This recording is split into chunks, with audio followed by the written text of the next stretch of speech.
Hi everyone, and welcome back to another tutorial in the Airbus A320neo. This time we're going to be looking at the auto thrust in the Airbus. Now I've seen lots of people getting confused with the auto thrust on the A320, people that are flying other aircraft and particularly Boeing. The Airbus A320 auto thrust works in a completely different way. So in this video I'm hoping to clear up any questions people have and get to grips with it. So let's jump on into the cockpit and have a quick talk about how the auto thrust in the Airbus works. So I've loaded in a quick flight, and it really is a quick flight. We're going to leave Manchester in the north of England and just come in for an ILS landing at Liverpool, which is only 15-20 miles away, as you can see from the navigation display here. But that'll give us enough time just to go through all the different ways in which the auto thrust works on the Airbus. So that's all programmed in and ready. If you want to know how to program the McDo down here, check out one of my other tutorials doing a full flight from London Heathrow up to Manchester, which is where we currently are, and that'll go through there. Today I'm purely just going to concentrate on using the auto thrust to teach you how to get to grips with that. So basically the throttle levers in the Airbus have 4 positions. The first one is where we are at the minute, idle, which is, as you'd expect, 0 thrust, 0 power. We then have the CL, or climb detent, and you can hear the engines throttling up there. Ignoring that, I've got the parking brake on at the minute. We've then got the flex detent, which is just there. And we've got toga power, which is full power, takeoff and go around power. So let me just bring those back to idle and explain a little bit about all of those. So little needs to be said about idle thrust. That is obviously no power, and that's where we begin all flights. Now the next 3 settings require a little bit more explanation. So going with the top setting, toga power. That's the takeoff and go around thrust. That is full power, which is used for takeoffs when runways are either contaminated or there's a risk of wind shear, and or it's a very short runway. You can't run your engines on toga power for more than about 5 minutes. So under normal circumstances, pilots will not use toga power for a takeoff. They would use the flex temp, which is a deregulated thrust.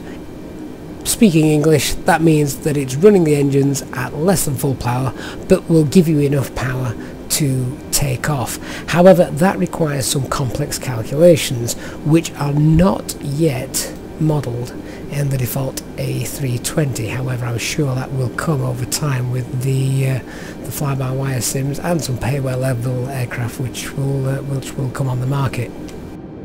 Let's just have a look at the flex temp just to explain it in a little bit more detail. So what you would normally do is, once you've loaded up the fuel, the passengers, and the aircraft knows which runway it's on, then the real Airbus pilots use the electronic flight bag that they've got and software that Airbus pilots have to work out what the flex temp would be, and that is basically you're lying to the engines and the aircraft to let them know the temperature of the outside air, and it basically sets a temperature that you would normally pop in here, and that would be the flex temperature which we would use, and then you would be able to advance the throttles to the flex temp.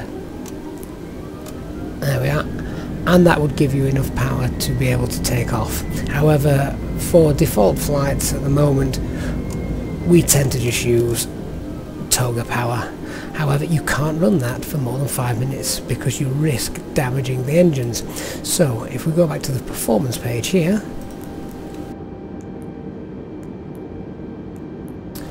then you can see here the thrust reduction. altitude, which is marked here at 1,500 feet. That's set by default, and it's usually about 1,000 feet above ground level, and that is the altitude at which, after takeoff using toga power, you're going to reduce the throttles to the climb thrust. Detent just there. Okay, let's pop that back. Now, the moment we will start our takeoff roll, here we go, I've been messing with the throttle levers, so autothrust has already come on. Let me turn that off. So what I was about to say is the moment we start our takeoff roll and we advance the throttles up to toga power, auto thrust will come on. Alright, and that is perfectly normal. We've got our speed setting in managed mode. If you want to take it out of managed mode, which isn't normal procedure, but if you did, you just pull on the bug here, and you can set that to what you'd like it to be. Now, normally under 10,000 feet, of course, 250 knots is the maximum, but on some departure routes it is less than that. However, I'm going to pop that back into managed mode. So what we're going to do is we're going to release the parking brakes, advance the throttles, we'll go for toga power, and we'll see toga come up here, and once we get to about 1,500 feet, this will start to flash and tell us that we need to move the throttles back to the climb thrust detent just here.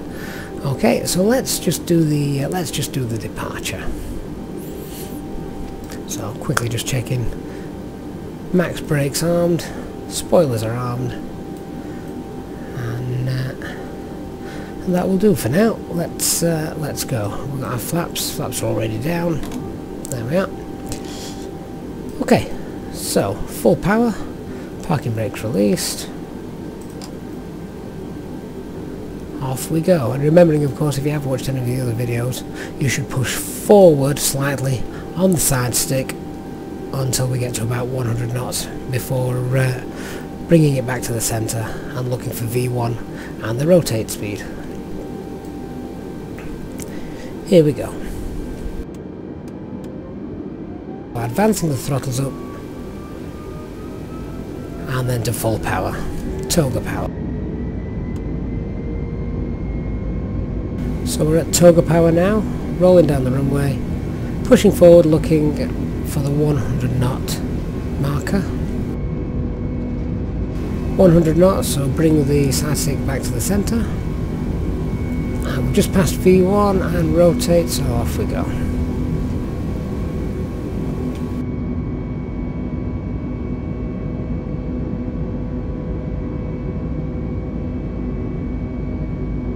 EJU1123, continue for west departure. I will contact you next when you leave my airspace. Ignoring ATC. You are leaving my airspace. Frequency change approved. Gear up and flaps up. Now, at the moment, the auto thrust is now controlling our airspeed, making sure we don't go above 250 knots. However, any minute now, we should get the thrust reduction. Although, that might not come in because I was playing around with the throttles on the ground, so what I'm going to do is I'm going to do that manually. There we go, so we've moved that back to climb thrust.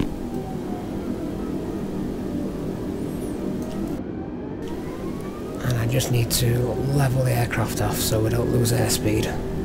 But you can hear the engines moving on their own.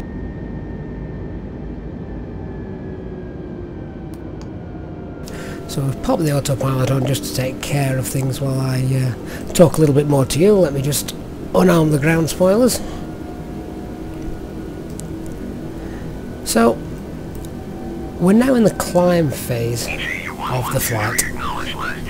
Let me see if we can just get rid of that. There we are. Don't want to talk to ATC. I should have got rid of that before I started the video.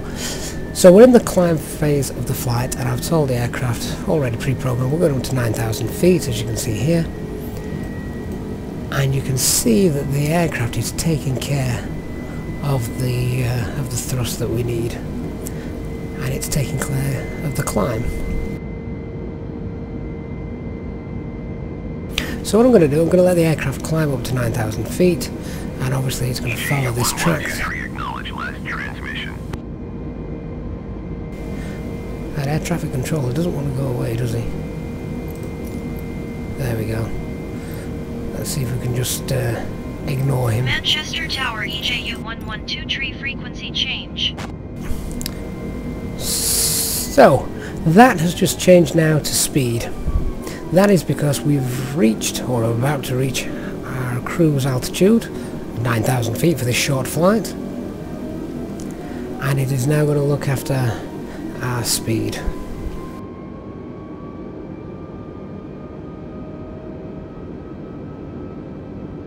So what I want to do now is, once we've just hit 9,000 feet, I'm going to immediately begin our descent.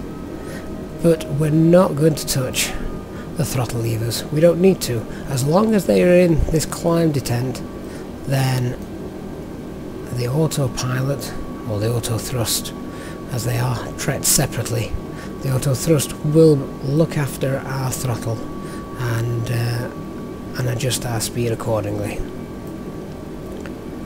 So I'm going to come now out of managed mode for the heading, and I'm going to just fly a route in that will take us into Liverpool with the ILS. But now let's look at descending. So let's drop this down to 3,000 feet, and we're into an open descent in a moment. So there we go, the engine begins descending. The throttle has moved to idle, as you can see here. There we go, can see that a little bit better. So the throttle has moved back to idle. Notice the actual levers do not move. They stay where you have put them. But your thrust lever, or throttle amount, is being given here for your engine power. So it's obviously reduced our throttle to idle as we're descending now. So let's just begin a right turn so we can line up with Liverpool's ILS. What I'll probably do is a 360-degree turn, come around here and bring us back in.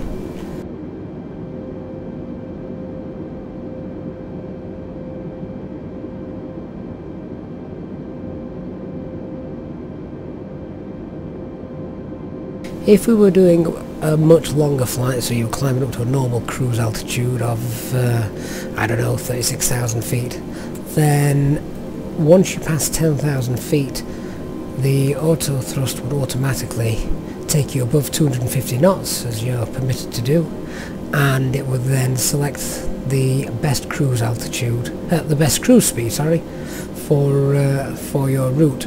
One thing that you do need to set up before you fly, and I didn't do it on this demonstration because I was concentrating purely on the auto throttle, is that you need to pop in your cost index there. Now your cost index ranges from 1 up to 100, which basically means if you set it at 100, then your aircraft will fly as fast as possible, it will climb as fast as possible and not be very fuel efficient. Set it much lower down to a figure like 8 and it will then become much more fuel efficient. It will climb slower and the cruise speed will not be as fast. So we're still descending. I'm just going to make another right turn here. As I say, I'm going to do a full 360-degree turn to get us into Liverpool. Actually, I might not need to. We might just fly back and get lined up with the ILS. But what I want to show you is how to use the thrust levers when it comes to making the landing.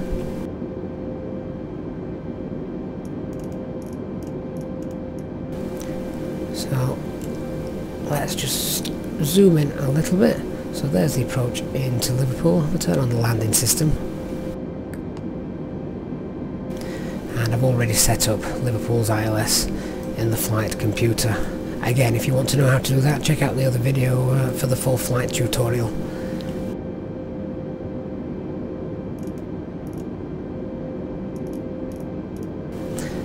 So yeah, I'm just going to take us away from Liverpool and then swing back in here to intercept the ILS.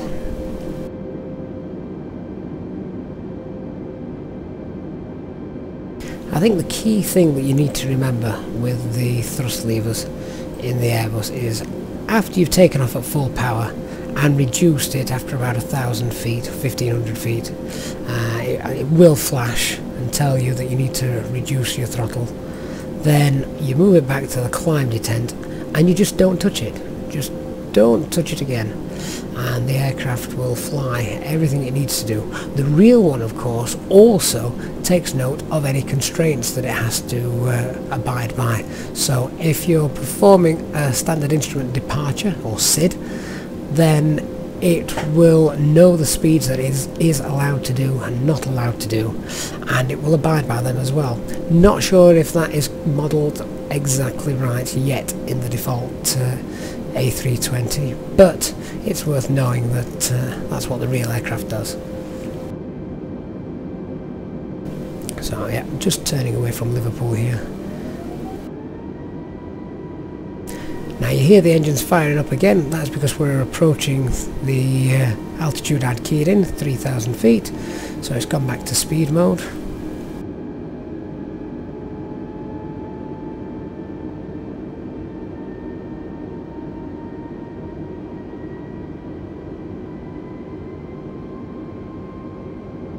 And I'm just going to tell it to get us down a little bit lower so we can get into this Liverpool. There's the glide slope just coming in.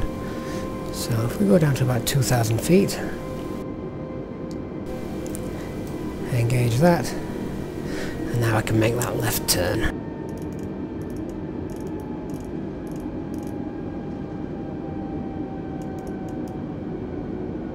Sorry, I'm not showing you much of the visuals. Oh, actually, there aren't any. We're in a nice cloud bank. 2,500. There's the ground proximity warning. Okay, so we're starting our approach now, so I'm going to bring the flaps in. And that, you can see the red tape comes down here. We can't go above that speed, but we're okay. The auto thrust knows that. What I am going to do is activate the approach phase. However, sometimes if we pass the climb, if we pass the decel marker on our flight route, the aircraft will have already done it, which it looks like it has. Again, check out the other tutorials for that information.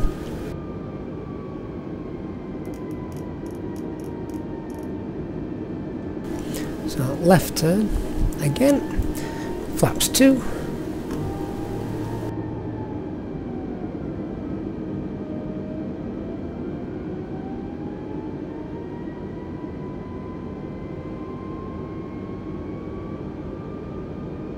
And you can see as you start to extend the flaps, flaps 3, keeping the aircraft still in managed mode, so it's looking after our speed automatically. The aircraft is controlling the speed, we're not telling it what speed we want. Then the more flaps you extend, the slower speed the aircraft will target.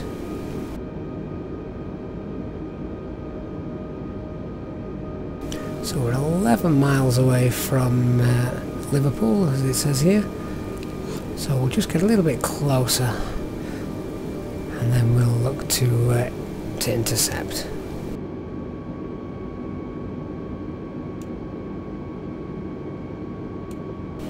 Actually, I may have just missed that, but it's okay. We can we can turn left and we'll capture the ILS and the glide slope as well.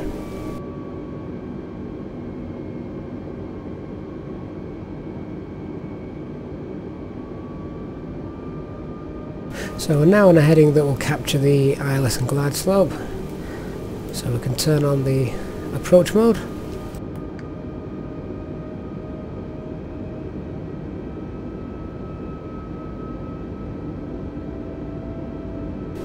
Nine miles out.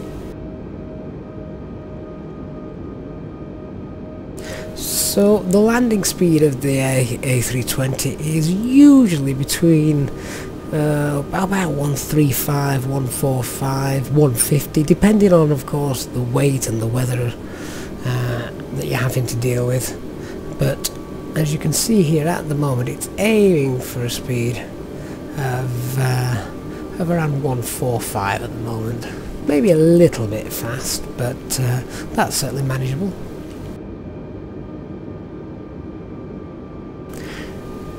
go, the plane's lining up nicely with the ILS now. So the localizer's alive, as is the glide slope.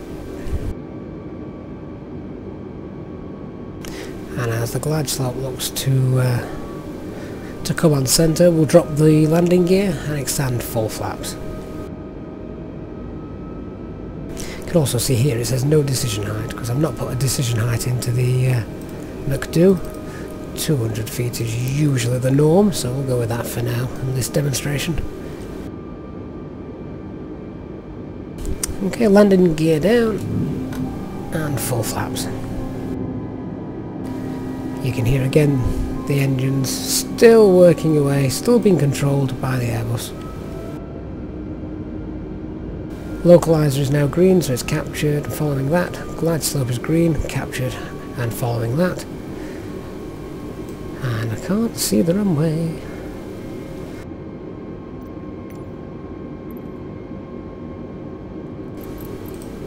Pop this into landing mode, or landing view rather.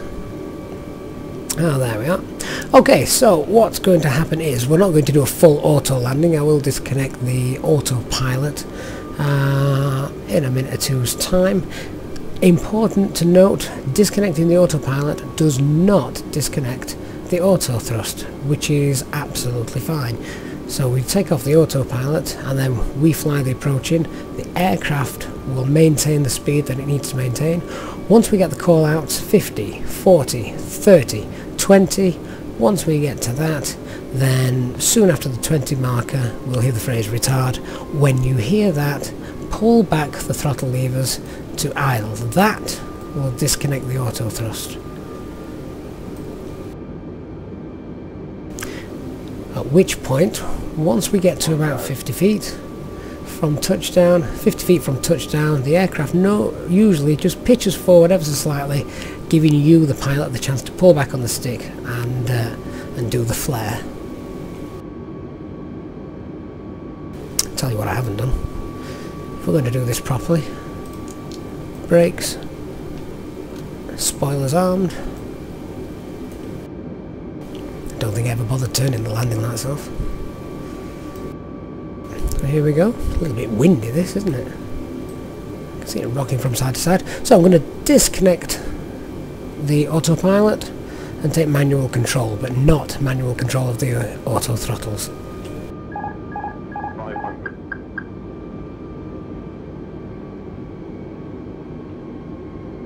400.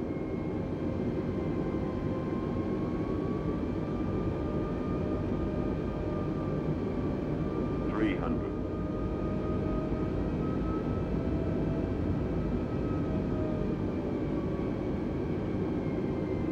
200.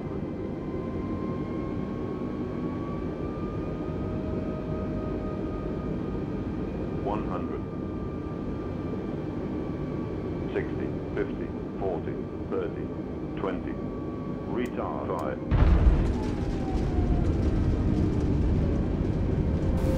Okay, so you heard the phrase retard there, at which point the I pull the throttles back and we came in rather fast there. The managed mode speed was, for me, too fast. So what I have found with the default A320 is that it's usually better to set the approach speed yourself, because as you could tell with that landing, it was rather quick. So what I would normally do is, if I was doing a proper flight, I would pull out the speed bug, and when I was about sort of 9 miles out and on the final approach with the and fully established, I'd set this for about 137, 140 depending upon the weight and weather of the aircraft, and again that would keep it at the speed that I'd asked it to keep. But notice how little throughout that whole flight we actually touched the throttles. We don't need to touch them. Toga for takeoff, climb detent for the duration of the flight, and then literally just before the touchdown point, then pull them back to idle, and then hopefully you'll get a nice gentle touchdown because you'll have set a speed in here of about 140 knots. And yeah, it's just a shame that the managed speed is just a little bit too quick. for the landing at the moment. It just needs to be tweaked and pulled back a little bit, but you can do that manually. But at all times, leaving auto throttle on. What I've not talked about is if you take the auto thrust off. If you take the auto thrust off to do your landing, then suddenly your aircraft, hang on, let me just pop the parking brakes on, otherwise we'll career into a building. So at the moment we haven't got the auto thrust on, so you then are in control from here to here, which is fine. However, when you come in to do your landing, if you drop slightly below what the aircraft thinks is a safe speed, you will activate a protection called alpha floor. At that point, the auto thrust will come on automatically without you having to do anything, because the aircraft believes it's in danger of stalling. Once it does that, the auto thrust comes on and it automatically engages toga power without you having to do anything. And it's there for your protection. But if you don't know about that, you'll probably consider that as being a bug. So the aim of the game, really, leave the auto thrust on for the duration of your flight. Don't turn it off. It's not usually turned off anyway under standard operation procedures for most airlines. So I hope you found this video a little bit useful, and it's answered many questions that people have been asking on many of the forums and Facebook and things about how the Airbus auto throttle works. I must say as well, it's not called auto throttle in the Airbus, it is the auto thrust. Thanks for watching, and I'll see you next time.